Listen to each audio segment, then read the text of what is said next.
When giving a presentation that is old or something that I've not done in quite some time, these things become rusty, worse off at it than when I was freshly doing that action.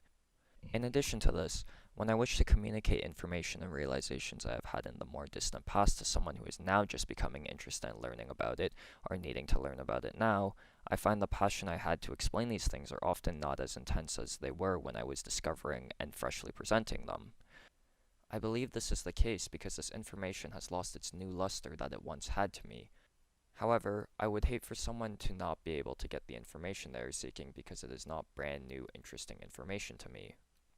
Hence, I have realized that there is benefit in recording realizations when they are new to an individual. This allows the initial passion of discovery to be encapsulated and fixed for anyone else that may be interested in the future.